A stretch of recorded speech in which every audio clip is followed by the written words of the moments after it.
power beyond laptops in a device that has an 8.3-inch screen. No wonder it was the star of the Apple event to most people who don't care about the phone shaped and weighed like a brick. Most people on the internet call this iPad mini an iPad Air Lite of sorts because, in a sense, this is identical to the 2020 iPad Air, but with some key benefits I'll talk about later in this video. The first difference this iPad has is USB-C. Repeat that in your head 10 times. This iPad has USB-C and the iPhone 12 Pro Max does not. Why doesn't the iPhone have USB-C? It has to be stuck with lightning. Anyways, the iPad mini has the new design of the iPad Pro from 2018 with flat edges and no home button and no headphone jack. A difference between this iPad mini and the 2020 Air is the processor.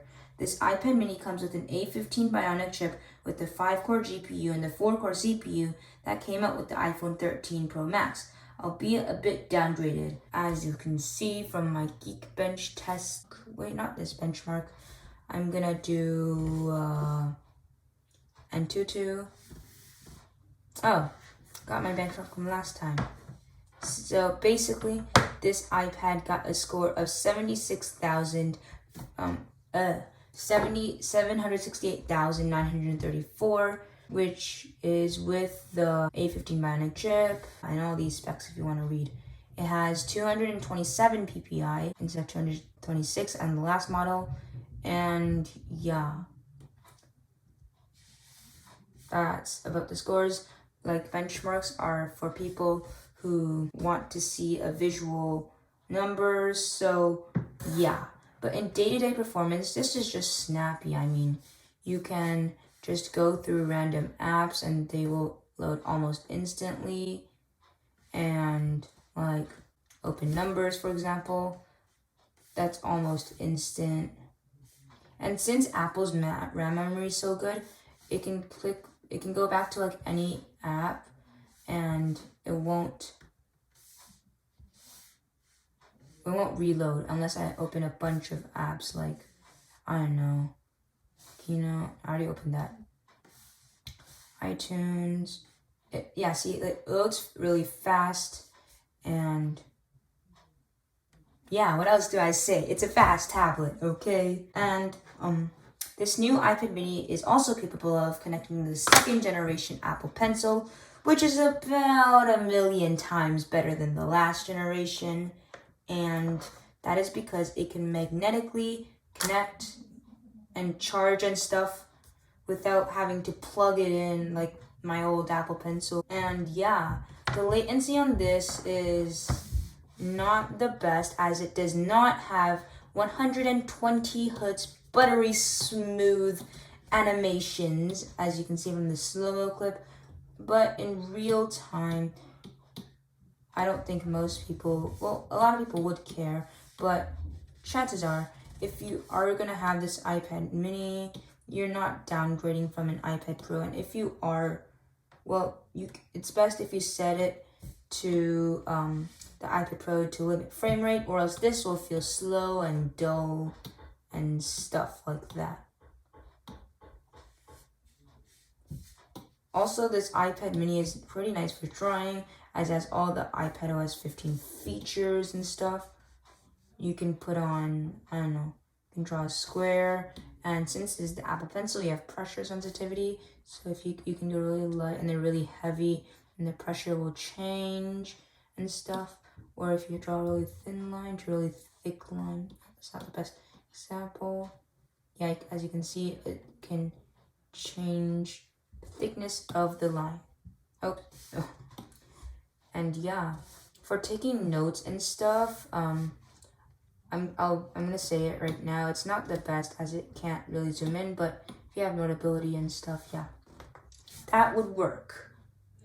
Then another improvement that this iPad mini has is this Touch ID power button instead of Face ID. As you can see, it's in this sapphire, cool looking Touch ID thing.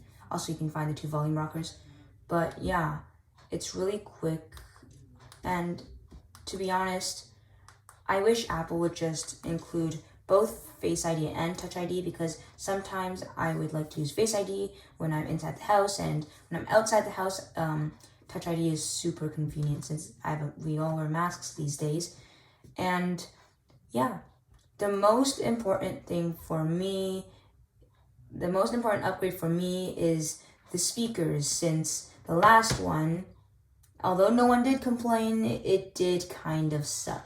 So this new one has 4 speakers, 2 on the top and 2 on the bottom. So it has true stereo speakers, and yeah, I'm gonna flip this around so you get the best experience, and you can listen to these amazing speakers. I haven't listened to them yet, so we can listen to them together.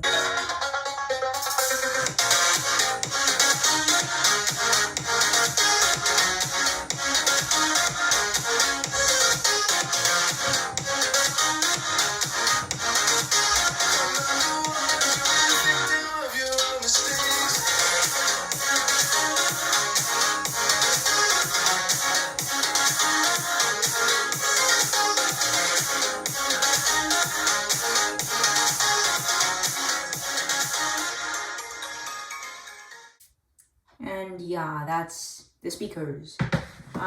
It's more stereo than last time. The last speaker, as you can see here, I have the iPad mini 5. Sorry, it's not clean, but who put the sticker on? But yeah, it's pretty damaged, as you can see. But the speakers were only on one side, so you didn't have dual stereo speaker stuff. And yeah, next category, the display. So this iPad mini, as I said, has a really high quality display with 327 pixels per inch, a P3 wide color gamut, and 60 hertz. So swiping through stuff isn't going to be the most buttery, but it is still buttery. You could say that.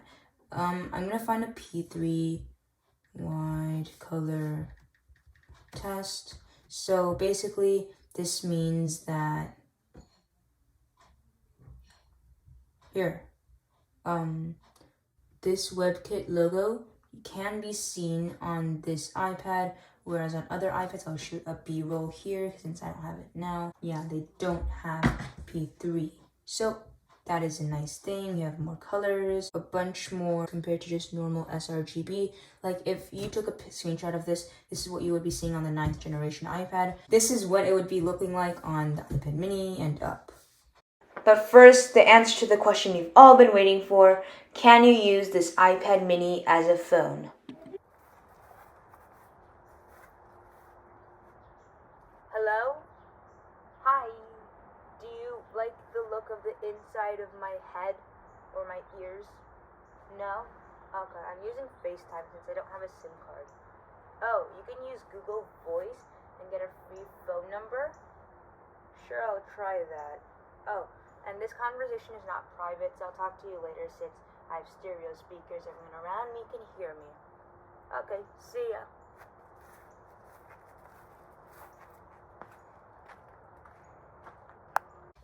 So, another major upgrade this year was the cameras. Ooh, I almost showed my face. So the back camera, I'll show B-roll. There's a 12 megapixel camera, which can shoot up to 4K 60, and it has quad LED flash, which is really nice for document scanning and something that the iPad Air does not have. By the way, if you want an iPad Air versus iPad mini comparison, make sure you smash that like button and stuff.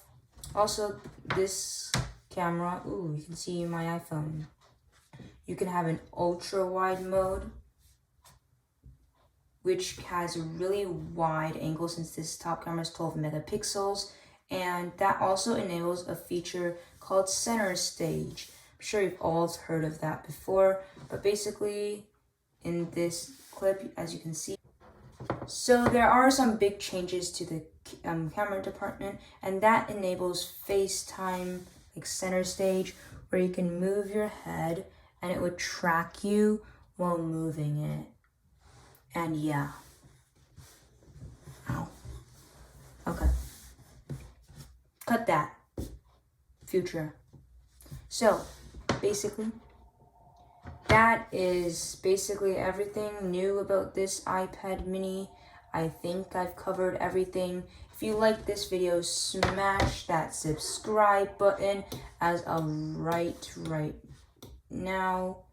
You should, oh gosh, this is such a big font.